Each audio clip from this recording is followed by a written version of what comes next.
नमस्कार, अभिवादन। Remedial class में सेकेंडरी फिजिक्स चैप्टर 11 प्रतिवर्ती धारा का आज लास्ट सेशन में बात करूंगा आज आपसे चौक कुंडली और ट्रांसफार्मर की। चौक कुंडली से पहले जो लास्ट सेशन मेरा था, मैंने बताया था किसी प्रतिवर्ती परिपथ में शक्ति व्यय के लिए क्या फॉर्मूला यूज हम करते हैं। हम करेंगे P बराबर VRMS IRMS cos फाई। अगर किसी प्रतिवर्ती परिपथ में केवल प्रतिरोध है, ओमीय प्रतिरोध, तो फाई की जगह 0 लगाएंगे और इतना शक्ति व्यय P बराबर I²R होता है। परंतु अगर किसी प्रतिवर्ती परिपथ में केवल कुंडली है, केवल प्रेरकत्व है या केवल संधारित्र है, मैं बनाकर भी दिखाऊं। अगर एक परिपथ ऐसा है कि उसमें स्रोत के साथ केवल प्रेरकत्व जुड़ा है या केवल संधारित्र जुड़ा है, तो परिपथ में धारा तो बहती है किंतु उसकी औसत शक्ति शून्य रहती है। आप चेक कर लीजिए, P बराबर VRMS IRMS cos phi.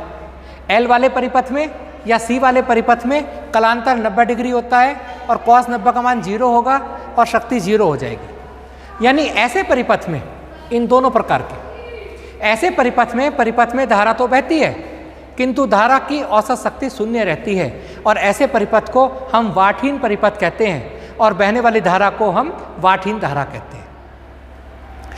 Example मैंने दिया था कि हमने किसी के चपत तो बहुत जोर दिया पर चोट बिल्कुल लगी नहीं, तो चोटहीन चपत, वाटहीन धारा, धारा बह रही है, औसत शक्ति शून्य है, ऐसे परिपथ को वाटहीन परिपथ और धारा को वाटहीन धारा कहते हैं। अब बात करते हैं चौक कुंडली की। पहली बात तो चौक कुंडली है क्या।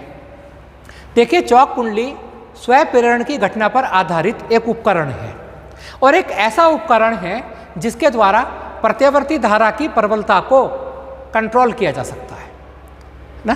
प्रत्यावर्ती धारा की प्रबलता को हम कंट्रोल कर सकते हैं। इसमें होता क्या है, इसमें एक नरम लोहे की पटलित क्रोड होती है, एक नरम लोहे की क्रोड है और उस क्रोड पर तांबे के मोटे तार के कई चक्कर लिपटे होते हैं। देखो, ये क्रोड और ये तांबे के कई तार इस पर लिपटे हुए हैं, ठीक। और उसके सीधे हम प्रतिवर्ती स्रोत लगा देते हैं, कोई उपकरण लगा सकते हैं साथ में। अब आप ये बताइए, तार तांबे का और ऊपर से मोटा, तो तांबे के मोटे तार का प्रतिरोध बहुत कम होता है, नगण्य होता है, इसी कारण तांबे के तार का हम प्रयोग करते हैं, ठीक। तो प्रतिरोध नगण्य है इस पूरे सर्किट का। इसमें लोहे की क्रोड का प्रयोग कर रहे हैं और लोहे की क्रोड पर तांबे के तार के चक्कर ज़्यादा हैं। जितने ज़्यादा चक्कर होंगे उतना ही प्रेरकत्व ज़्यादा होगा। यानी चौक कुंडली है क्या। चौक कुंडली कुछ नहीं है, चौक कुंडली एक LR परिपथ है। क्या है? एक LR परिपथ। और एक ऐसा LR परिपथ है, कैसा? एक ऐसा LR परिपथ है चौक कुंडली जिसका प्रेरकत्व बहुत ज़्यादा है और प्रतिरोध बहुत कम है। प्रतिरोध ना के बराबर और प्रेरकत्व बहुत ज़्यादा है ना। और चौक कुंडली के लिए मैंने बताया, चौक कुंडली एक ऐसा परिपथ बनाती है जिसपे प्रतिरोध नगण्य होता है और प्रेरकत्व बहुत ज़्यादा होता है। यानी इसमें जो मेन रोल है वो प्रेरकत्व का है। और प्रेरकत्व वाले इस क्वेश्चन में मैंने बताया था विभवांतर धारा से 90 डिग्री अग्रगामी होता है। प्रेरकत्व वाले परिपथ में कलांतर का मान क्या होगा, फाई की वैल्यू क्या होगी, 90। और जब मैं यहाँ फाई की वैल्यू 90 लगाऊंगा तो P की वैल्यू क्या आएगी, P बराबर VRMS IRMS cos 90। cos 90 का मान 0 होगा और cos 90 का मान 0 होते के साथ ये क्षमता लगभग, शक्ति व्यय लगभग 0 हो जाएगा। वैसे भी शक्ति गुणांक cos फाई को शक्ति गुणांक कहते हैं और cos फाई की वैल्यू R/Z है। R नगण्य है, Z ज़्यादा है, cos फाई कम से कम होगा, लगभग 0 के बराबर होगा और शक्ति व्यय भी लगभग 0 के बराबर होगा। और इस प्रकार चौक कुंडली में धारा तो बहती है किंतु उस धारा की औसत शक्ति लगभग शून्य होती है। चौक कुंडली में बहने वाली धारा को हम वाटहीन धारा कहते हैं, ठीक। अब एक क्वेश्चन मैं इसमें ले लेता हूँ न्यूमेरिकल साथ ही साथ आपके, बहुत अच्छा न्यूमेरिकल है। 400 वाट और 40 वोल्ट का बल्ब, मतलब क्या, P बराबर 400 वाट, V बराबर 40 वोल्ट, 50 हर्ट्ज आवृत्ति है, N बराबर 50 हर्ट्ज, N बराबर 50 हर्ट्ज। N से ओमेगा कैलकुलेट करता हूँ, ओमेगा बराबर 2πN। ये मैंने वैसे ही करने की आदत डाल लीजिए मेरी तरह आप भी, उससे क्या होता है बाद में कैलकुलेट नहीं करना पड़ता। ओमेगा की वैल्यू 314 रेडियन पर सेकंड आया, क्लियर। उसको मैं 100 वोल्ट से जलाना चाहता हूँ किससे जलाना चाहता हूँ? 100 वोल्ट से। जब मैं 100 वोल्ट से जलाना चाहता हूँ, ये पहले 40 वोल्ट उस पर लिखा है, 100 वोल्ट से अगर मैं जलाऊंगा उसे प्रत्यावर्ती से तो बल्ब तो डैमेज हो जाएगा। करना क्या होगा? उसके लिए कितने प्रेरक की चौक कुंडली लगानी होगी? उसने खुद ही कह दिया कि बल्ब के साथ एक चौक कुंडली लगा दो, एक कोयल लगा दो, तब वो ठीक रहेगी। ठीक? पहले हमेशा बल्ब वाले फैक्टर से बल्ब की शक्ति और बल्ब की वोल्टेज दे रखी है, हमेशा धारा कैलकुलेट कर लीजिए। 10 एम्पीयर धारा आ गई। अब ये 2 वोल्टेज दे रखी हैं, एक वोल्टेज से बल्ब का प्रतिरोध कैलकुलेट होगा और जो वोल्टेज दूसरी है बड़ी वाली है उससे प्रतिबाधा। आराम से देखिए, V बराबर IR होता है, R बराबर V1/I करके बल्ब की वोल्टेज, बल्ब पर जो लिखा था 40 वोल्ट, वो वैल्यू लगाकर बल्ब का प्रतिरोध 4 ओम कैलकुलेट किया। जिस वोल्टेज से जलाना चाहते हैं उससे मैंने कुल प्रतिरोध निकाल लिया। भाई इससे जलाना है तो कितना प्रतिरोध हमें चाहिए? 10 ओम। अब 4 ओम का प्रतिरोध तो ऑलरेडी बल्ब में है, पर अब हमें प्रतिरोध करना है 10 ओम के बराबर और कुंडली लगाकर करना है। और कुंडली लगाकर करना है तो क्या करेंगे भाई? LR परिपथ का फॉर्मूला लगा दीजिए, Z बराबर √R का वर्ग प्लस XL का वर्ग। Z की जगह 10, R का वर्ग 16, XL का वर्ग। हल किया, XL 9.1 ओम आया, XL बराबर ओमेगा L, ओमेगा की वैल्यू 2πn। सॉल्व किया, यानी बल्ब के श्रेणी क्रम में 0.29 हेनरी का 0.029 हेनरी का प्रेरक हमें लगाना होगा। आज का दूसरा टॉपिक मेरा ट्रांसफार्मर था। अब देखो ट्रांसफार्मर क्या है, आपने प्रत्येक गांव में, कस्बे में, शहर में ट्रांसफार्मर देखा होगा। ट्रांसफार्मर चौक कुंडली स्वयं प्रेरण पर आधारित उपकरण था।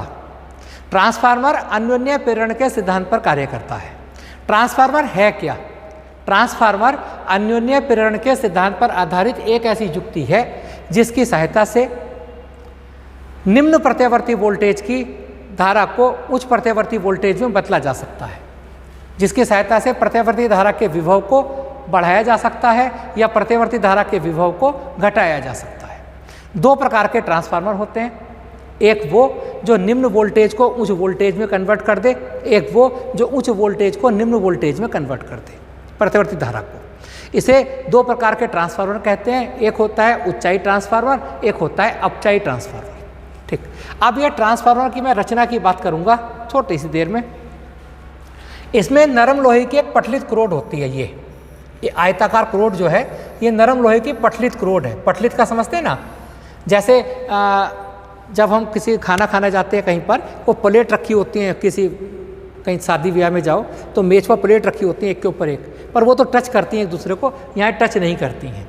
तो एक नरम लोहे की पटलित क्रोड लेते हैं, क्रोड पर एक और तांबे के मोटे तार के कई चक्कर, मोटे तार के लपेट देते हैं और दूसरी ओर तांबे के पतले तार के कई चक्कर लगे होते हैं। यानी एक तरफ तांबे के मोटे तार के फेरे, एक तरफ तांबे के पतले तार के फेरे। ठीक, वो डिपेंड करेगा चक्कर किस में ज़्यादा होंगे, वो डिपेंड करेगा हम कौन से ट्रांसफार्मर की बात कर रहे हैं। अभी मैं उसकी चर्चा भी करूँगा। फिलहाल इसमें नरम लोहे की एक पटलित क्रोड होती है, उस क्रोड पर एक और तांबे के मोटे तार के कम चक्कर लिपटे होते हैं और दूसरी ओर तांबे के पतले तार के अधिक फेरे लिपटे होते हैं। इनमें से एक को प्राथमिक कुंडली कहते हैं और इसमें दूसरी को द्वितीयक कुंडली कहते हैं। एक कुंडली के सिरों के बीच प्रतिवर्ती स्रोत लगा देते हैं। जब हम प्रतिवर्ती स्रोत लगाते हैं, प्रतिवर्ती का मतलब तो वही है, समय के साथ साथ परिवर्तित होगा। जब हम प्रतिवर्ती स्रोत लगाते हैं तो दूसरी कुंडली में जो उसके पास रखी है, उस कुंडली से होकर गुजरने वाली बल रेखाओं की संख्या बदलने लगती है। दूसरी कुंडली से बद्ध चुंबकीय फ्लक्स में परिवर्तन होने लगता है और दूसरी कुंडली में एक विद्युत वाहक बल उत्पन्न हो जाता है, जिसे प्रेरित विद्युत वाहक बल कहते हैं। अगर हमने प्राथमिक कुंडली में मान लिया EP विद्युत वाहक बल लगाया था, तो द्वितीयक कुंडली में मान लिया ES विद्युत वाहक बल उत्पन्न हो जाता है। P for primary, S for secondary. अगर द्वितीयक कुंडली एक बंद परिपथ बनाती है तो उस बंद परिपथ में धारा बहने लगती है, जिसे प्रेरित धारा IS कहते हैं, सेकेंडरी में धारा। ये इसकी रचना हुई। अब आगे मैं चलता हूँ इसमें, ये मैंने लिखी दी आपको। ये प्राथमिक कुंडली, एक द्वितीयक कुंडली, ये पटलित लोहे की क्रोड, तांबे के तार लिपटे हुए। अब आपने एक बात देखी होगी, जब मैंने अभी कहा थोड़ी देर पहले कि प्राथमिक कुंडली के सिरों के बीच विद्युत वाहक बल लगाया, कितना विद्युत वाहक बल लगाया? एक फॉर्मूला था फ्राडे के नियम का, E बराबर -n डेल्टा फाई बटे डेल्टा टी। मान लिया प्राथमिक कुंडली में चक्रों की संख्या np है और मैंने EP विद्युत वाहक बल लगाया, तो EP बराबर -np डेल्टा फाई बटे डेल्टा टी। जब प्राथमिक कुंडली के सिरों के बीच विद्युत वाहक बल लगाते हैं, प्रेरित विद्युत वाहक बल, तो दूसरी कुंडली से बद्ध चुंबकीय फ्लक्स में परिवर्तन होता है और दूसरी कुंडली में विद्युत वाहक बल ES उत्पन्न हो जाता है। मान लीजिए दूसरी कुंडली में चक्रों की संख्या NS है, तो ES बराबर -NS delta phi delta t. Equation 1, equation 2, equation 2 को इक्वेशन 1 से भाग कर देता हूं तो ये आ जाएगा। ठीक, अब आगे चलते हैं जी हम इसी को लेके। देखो, अच्छा ट्रांसफार्मर वो जिसमें शक्ति ह्रास ना हो। जितनी शक्ति प्राथमिक कुंडली में है, अगर प्राथमिक कुंडली का प्रतिरोध 0 है तो जितना उसके सिरों के बीच प्रतिवर्ती विद्युत वाहक बल होगा उतना ही विभवांतर होगा। पता ही आपको V का मान E के बराबर कब था? V का मान E के बराबर कब था? जब धारा 0 हो या प्रतिरोध 0 हो। अगर प्राथमिक कुंडली का प्रतिरोध 0 है तो उसके सिरों के बीच जो विभवांतर होगा वो विद्युत वाहक बल के बराबर होगा। अगर दूसरी कुंडली का प्रतिपथ खुला है, धारा नहीं बह रही है, तब विद्युत वाहक बल विभवांतर के बराबर होगा। तो यानी ये इस इक्वेशन को मैं इस प्रकार भी लिख सकता हूँ, है ना। और इस अनुपात को कहते हैं परिरमण अनुपात, ट्रांसफॉर्मेशन रेशो, स्मॉल r इसे कहते हैं। अभी पिक्चर बाकी है। मैं ये कहना चाहता हूँ, यदि ट्रांसफार्मर में शक्ति ह्रास 0 है, शक्ति ह्रास 0 का मतलब ये है कि जितनी प्राथमिक कुंडली में शक्ति है उतनी ही शक्ति द्वितीयक कुंडली में है, तब क्या हो सकता है? शक्ति का फॉर्मूला P और VI। प्राथमिक कुंडली में शक्ति VP/IP, द्वितीयक कुंडली में शक्ति VS/IS, दोनों को बराबर रख लिया तो VS/IS का मान क्या है? यहाँ से VS/VP का मान IP/IS। तो एक जनरल फॉर्मूला ट्रांसफार्मर के लिए ये हो जाता है। ये फॉर्मूला याद कर लीजिए। सब ES/EP, VS/VP, NS/NP, धारा उल्टी है बस। IP/IS बराबर R, और R को कहते हैं परिरमण अनुपात, ट्रांसफॉर्मेशन रेशो। ये आप देख लीजिए, थोड़ा सा ध्यान देंगे इस बात पे लेके तो आपको बहुत अच्छा रहेगा। 2 प्रकार के ट्रांसफार्मर होते हैं। एक ऊंचाई ट्रांसफार्मर। ऊंचाई ट्रांसफार्मर में R की वैल्यू हमेशा 1 से ज़्यादा होगी। R की वैल्यू 1 से ज़्यादा होने का मतलब ये है कि ऊपर वाली संख्याएं नीचे वाली संख्या से ज़्यादा होंगी। यानी अगर मैं ऊंचाई ट्रांसफार्मर की बात कर रहा हूं तो द्वितीयक कुंडली में चक्रों की संख्या ज़्यादा होगी। द्वितीयक कुंडली के सिरों के बीच विभवांतर ज़्यादा होगा प्राथमिक की अपेक्षा। विद्युत वाहक बल भी अधिक होगा दूसरी कुंडली में प्राथमिक की अपेक्षा। धारा कम होगी। ये क्वेश्चन बहुत ज़्यादा आता भी है। और ऊंचाई ट्रांसफार्मर किसे कहते हैं? जो निम्न विभव वाली उच्च प्रतिवर्ती धारा को ऊंचे विभव वाली निम्न प्रतिवर्ती धारा में बदल देता है। ठीक, और इसमें द्वितीय कुंडली में चक्रों की संख्या प्राथमिक कुंडली में चक्रों की संख्या से ज़्यादा होती है। लो वोल्टेज वाली करंट को हाई वोल्टेज में ये कन्वर्ट करती है।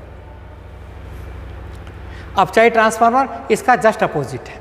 R की वैल्यू 1 से कम होगी, ऊपर वाली संख्याएं कम हो जाएंगी, वो मैंने इसमें दिखा दिया है। ऊंचाई ट्रांसफार्मर में द्वितीय कुंडली में चक्रों की संख्या ज़्यादा है और अपचाई ट्रांसफार्मर में प्राथमिक कुंडली में चक्रों की संख्या ज़्यादा है। और ये सिंबल हैं इन ट्रांसफार्मर के जो मैंने बनाए हैं। ये देखिए, अपचाई ट्रांसफार्मर R की वैल्यू 1 से कम, और अपचाई ट्रांसफार्मर क्या करता है? स्टेप डाउन ट्रांसफार्मर ये क्या करता है? ये ऊंचे विभव वाली निम्न प्रतिवर्ती धारा को निम्न विभव वाली उच्च प्रतिवर्ती धारा में परिवर्तित करता है। NS की वैल्यू NP से कम। अपचाई ट्रांसफार्मर में द्वितीय कुंडली में चक्रों की संख्या प्राथमिक कुंडली में चक्रों की संख्या से कम होती है। एक LC परिपथ में एक नोएगल छोटा सा ले लिया अनुनाद के ऊपर। L की वैल्यू दे रखी है, C की वैल्यू दे रखी है, और अनुनाद की स्थिति में आवृत्ति ज्ञात करनी है। अनुनादी आवृत्ति का फॉर्मूला आपको पढ़ाया था, F बराबर 1/2 पाई 1/√LC। वैल्यू पुट कर लेंगे और आपका आंसर आ जाएगा। अब ट्रांसफार्मर में ऊर्जा हानियाँ बहुत सी होती हैं, मैं उनकी एक एक करके चर्चा करूँगा। ठीक, अब इसमें होगा क्या? ताम्र हानि, कॉपर लॉस। ट्रांसफार्मर की कुंडली में जब धारा प्रवाहित की जाती है तो जो चालक तार हैं, ओमीय प्रतिरोध के कारण उस तार गर्म होता है, और तार गर्म होने के कारण उसमें ऊष्मा का व्यय होता है, और इस प्रकार की ऊष्मा का जो क्षय होता है उसे मैं ताम्र हानि उसे मैं कहेंगे। इस हानि को कम करने के लिए कुंडली में तांबे के मोटे तार का प्रयोग करते हैं। मैंने अभी बताया था कि तांबे के मोटे तार का प्रयोग करते हैं क्योंकि तांबे के मोटे तारों का प्रतिरोध कम होता है और प्रतिरोध कम होगा तो ताम्र हानि भी कम होगी। फ्लक्स हानि, जितना फ्लक्स प्राथमिक कुंडली में उत्पन्न हो रहा है और वो पूरा द्वितीयक कुंडली में गुजर नहीं पाता। क्यों नहीं पाता? उसके बहुत से कारण हैं और जिससे ऊर्जा की हानि होती है। इसे कम करने के लिए प्राथमिक कुंडली और द्वितीयक कुंडली को एक दूसरे के ऊपर बनाया जाता है ना। तीसरा हानि है आपकी भंवर धाराओं के कारण हानि। ट्रांसफार्मर की कोर में उत्पन्न भंवर धाराएं उत्पन्न हो जाती हैं। भंवर धाराएं आपने लास्ट सेशन में पढ़ी हैं, जिससे ऊर्जा हानि होती है और इस ऊर्जा हानि को कम करने के लिए ट्रांसफार्मर की कोर को पटलित बनाया जाता है। ट्रांसफार्मर की कोर को पटलित बनाने से कोर का प्रतिरोध ज़्यादा हो जाता है। प्रतिरोध ज़्यादा होने से भंवर धाराएं कम उत्पन्न होती हैं और जो उनका ऊर्जा हानि है वो भी कम होगी। शैथिल्य हानि, जब ट्रांसफार्मर की प्राथमिक कुंडली में प्रतिवर्ती धारा प्रवाहित होती है तब ट्रांसफार्मर की लोहे की कोर पूरे चक्र में चुंबकित और विचुंबकित होती रहती है। चुंबकित हुई, विचुंबकित हुई, किंतु लोह कोर को चुंबकित या विचुंबकित करने में कुछ ऊर्जा की हानि होती है। भाई उसी तक लाना है तो ऊर्जा की हानि तो होगी ही। इस ऊर्जा हानि को हम शैथिल्य हानि कहते हैं। एक छोटा सा न्यूमेरिकल अब ट्रांसफार्मर के ऊपर 2-3 न्यूमेरिकल में लूँगा और सेशन को ख़त्म करेंगे। एक ऊंचाई ट्रांसफार्मर 220 वोल्ट पर कार्य करता है। 220 वोल्ट पर कार्य करने का मतलब ये है कि ये उसकी प्राथमिक वोल्टेज है, वीपी है, वीपी बराबर 220 वोल्ट, तथा यह एक लोड में, लोड मतलब द्वितीयक कुंडली, 3 एम्पियर की धारा भेजता है। लोड प्रतिरोध हमेशा द्वितीयक कुंडली में लगता है 3 एम्पियर, वो IS है, IS बराबर 3 एम्पियर। प्राथमिक और द्वितीयक में फेरों की संख्या का अनुपात 1:15 है, NP/NS। प्राथमिक में धारा ज्ञात कीजिए। एक फॉर्मूला मैंने बताया था, NP/NS बराबर IS/IP। मैंने बोला था केवल धारा उल्टी है, बाकी सब S ऊपर तो S ऊपर, P ऊपर तो P ऊपर। कैलकुलेट करेंगे, आंसर आ जाएगा। एक बहुत ही अच्छा न्यूमेरिकल आपके लिए। एक ऊंचाई ट्रांसफार्मर में प्राथमिक और द्वितीयक में फेरों की संख्या का अनुपात 1:200 है। प्राथमिक और द्वितीयक में फेरों की संख्या का अनुपात। प्राथमिक में चक्रों की संख्या को NP कहते हैं और द्वितीयक में चक्रों की संख्या को NS। NP/NS 1/200। यदि 200 वोल्ट की प्रतिवर्ती मेन लाइन से जोड़ दें 200 वोल्ट VP, द्वितीयक कुंडली में प्राप्त वोल्टेज VS ज्ञात करना है। प्राथमिक कुंडली में धारा 2 एम्पियर, प्राथमिक में धारा IP 2 एम्पियर, 2 है 3 है, 3 है, चलिए 2 कर लीजिए, कोई एक ही बात है, 2 एम्पियर। तब द्वितीयक में अधिकतम धारा की गणना कीजिए। देखिएगा NP दे रखा है, NP/NS दे रखा है, VP दे रखा है ना, और IP दे रखा है। धारा का फॉर्मूला हमेशा उल्टा होता है, NS/NP बराबर IP/IS। NS/NP का मान 200/1, IP का मान 2 एम्पियर, ये गलत लिख दिया था, IP का मान 2, IS हमने कैलकुलेट कर लिया। क्लियर? अब एक फॉर्मूला लगता है NS/NP बराबर VS/VP। VS की वैल्यू कैलकुलेट करनी थी, कैलकुलेट किया और आंसर मेरा आ जाएगा, यहाँ पर जो भी आना होगा। एक अपचाई ट्रांसफार्मर लाइन वोल्टेज को 2200 वोल्ट से 220 वोल्ट करता है। यानी मैं ट्रांसफार्मर को 2200 वोल्ट दे रहा हूँ और वो 220 वोल्ट करके दे रहा है। यानी VP 2200 वोल्ट है और VS 220 वोल्ट है। प्राथमिक कुंडली में 500,000 फेरे हैं, प्राथमिक में NP 5000। ट्रांसफार्मर की दक्षता 90% है। अब दक्षता का मतलब क्या है? निर्गत शक्ति, निवेशीय शक्ति, है ना। दक्षता का मतलब है कितनी हमने उसमें निवेश किया, कितना वो आउटपुट दे रहा है इनपुट का। निर्गत शक्ति 8 किलोवाट है। तब ज्ञात कीजिए द्वितीयक कुंडली में फेरों की संख्या व निवेशीय शक्ति। ठीक, VP VS NP दे रखा है, सीधा सीधा फॉर्मूला है, केवल धारा का फॉर्मूला उल्टा था।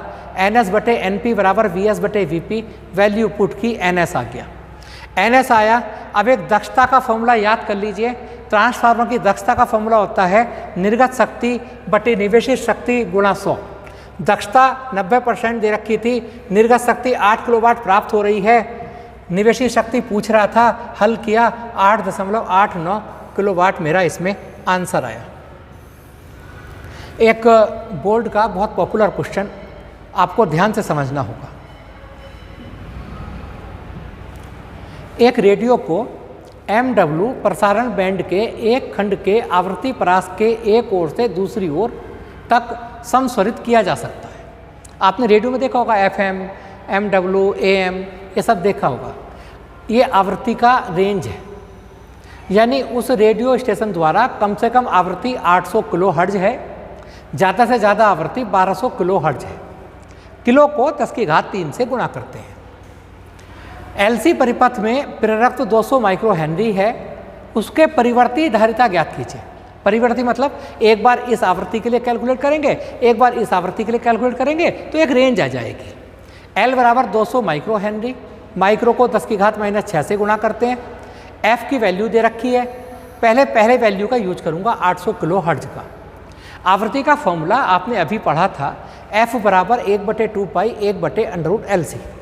मैंने दोनों तरफ का वर्ग किया, F² = 1/4 पाई स्क्वायर 1/LC। मुझे C को कैलकुलेट करना है तो C बराबर 1/4 पाई स्क्वायर 1/LF²। अब देखो, पहले मैंने पहली आवृत्ति लगा दी इसमें 4 पाई स्क्वायर, पाई की वैल्यू 3.14 होती है, उसका स्क्वायर 9.86 आप याद भी कर सकते हैं। L की वैल्यू लगाया, C का लगाया और हल करके 198 पिकोफैरेड मेरा आंसर आ गया। इसी फॉर्मूले में मैं F की दूसरी वैल्यू कैलकुलेट करूंगा और वो मेरा C2 आ जाएगा। आप देखेंगे C2 बराबर 1/4 पाई स्क्वायर 1/LF²।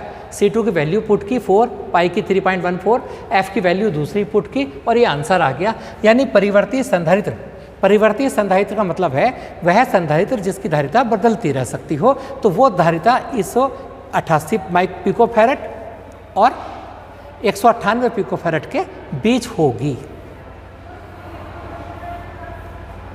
देखिएगा, एक क्वेश्चन मेरा और बनता है यहाँ पर। 15 माइक्रोफैरेड का संधारित्र, C बराबर 15 माइक्रोफैरेड, 15 गुणा 10⁻⁶ फैरेड, 220 वोल्ट 50 हर्ट्ज परिपथ। मैंने बोला था जो वोल्टेज दी जाती है वो हमेशा वर्गवादी मूलमान होती है। VRMS बराबर 220 वोल्ट, आवृत्ति 50 हर्ट्ज। धारा का मान बताइए, यदि आवृत्ति को दुगुना कर दें तो संधारित्र की प्रतिघात और धारा का मान कितना होगा। यानी आवृत्ति 50 की जगह 100 करनी है सेकंड पार्ट में। ठीक, पहले XC कैलकुलेट करता हूँ। XC बराबर 1/ωc, वैल्यू पुट की, आंसर आ गया। अब सेकंड पार्ट में क्या करना है, धारा कैलकुलेट किया, शिखर मान कैलकुलेट किया और धारा का दूसरा मान ज्ञात करना था, तो F की जगह आवृत्ति दूसरी लगा देंगे 100 और आंसर मेरा आ जाएगा। इस प्रकार के क्वेश्चन आपको बहुत सुविधाजनक यहाँ रहते हैं। एक क्वेश्चन मैं और यहाँ देता हूँ आपका। एक LCR परिपथ जिसमें R 20 ओम, L 1.5, C दे रखा है, परिवर्ती आवृत्ति जोड़ा गया। जब आपूर्ति की आवृत्ति की जाती है मूल आवृत्ति के बराबर होती है तो पूरे चक्र में परिपथ को स्थानांतरित की गई माध्य शक्ति कितनी होगी। कुछ नहीं, इतनी लंबी छोटी रामायण लिखी, कहा केवल इतना कि अनुनाद की स्थिति में शक्ति कितनी होगी। अनुनाद की स्थिति में L और C तो बेकार हो जाते हैं, बराबर हो जाते हैं। अनुनाद की स्थिति की बात चल रही है। अनुनाद की स्थिति में Z का मान R के बराबर होता है, cos फाई का मान R/Z के बराबर होता है और P बराबर VRMS IRMS cos phi, P बराबर V²/R और ये मामला मेरा आ गया। L और C यहाँ बेकार है। अनुनाद की स्थिति में L और C बेकार रहेंगे, जो भी शक्ति व्यय होगी केवल प्रतिरोध में होगी और P बराबर V²/R लगाकर आप आंसर दे दीजिए। इस भाषा पर ना चाहिए, क्योंकि अनुनाद की स्थिति की बात है। अनुनाद की स्थिति में जो प्रतिबाधा होती है वो R के बराबर होती है। धारा का मान क्या होता है, प्रतिबाधा न्यूनतम, धारा अधिकतम, शक्ति व्यय अधिकतम। बहुत ही अच्छा न्यूमेरिकल, मेरा फेवरेट। एक प्रतिवर्ती स्रोत के लिए वोल्टेज की समीकरण दे रखी है, धारा की समीकरण दे रखी है। शॉर्टकट में आ जाता हूँ। पूछा कलांतर बताओ, प्रतिबाधा बताओ, शक्ति गुणांक बताओ, शक्ति क्षय बताओ। लंबाई पे ना जाओ क्वेश्चन की। जब इक्वेशन का क्वेश्चन आता है, लोहे को लोहा काटता है, इस इक्वेशन के नीचे उसी से संबंधित इक्वेशन लिख दीजिए। V बराबर V0 sin ωt plus φ1। Sign से पहले 110 है, साइन से पहले V0 है तो V0 की वैल्यू 110 वोल्ट आ गई। φ1 की जगह π/6 आया, I0 की जगह 5 आया और φ2 की जगह -π/6 आया। इस बात का ध्यान रखना है यहाँ पर, यहाँ मात्रक क्या दिया है। जो मात्रक मिली एम्पियर दिया वो I0 का मात्रक होगा, जो मात्रक वोल्ट यहाँ दिया तो वो 110 का होगा, तो ये मिली एम्पियर, इसे एम्पियर मत कर देना। तो I0 ये सब वैल्यूज आ गई हैं। अब देखो हमें Z निकालना था, कलांतर निकालना था। कलांतर किसे कहते हैं? कलाओं का अंतर। कलाओं का अंतर मतलब phi1 minus phi2 π/6 minus minus π/6 minus minus plus होगा π/3 आया। प्रतिबाधा Z बराबर V0 बटे I0 होता है। V0 का मान पीछे भी कैलकुलेट किया था 110, I0 मिली एम्पियर में था, 5 गुणा 10 की घात माइनस 3, 22 गुणा 10 की घात 3 ओम आया। शक्ति गुणांक कहते हैं cos फाई को। फाई की वैल्यू आपने π/3 निकाली ली, π/3 का मतलब है 60, cos 60 का मान 1/2। शक्ति व्यय, अब शक्ति व्यय क्या होता है? शक्ति व्यय का होता है P बराबर VRMS IRMS cos phi. VRMS की जगह V0 बटे √2, IRMS की जगह I0 बटे √2, cos फाई की जगह लगाया cos 60 की वैल्यू 1/2 और मेरा आंसर आ गया। इस प्रकार इस चैप्टर के न्यूमेरिकल पर ध्यान दीजिएगा। नमस्कार।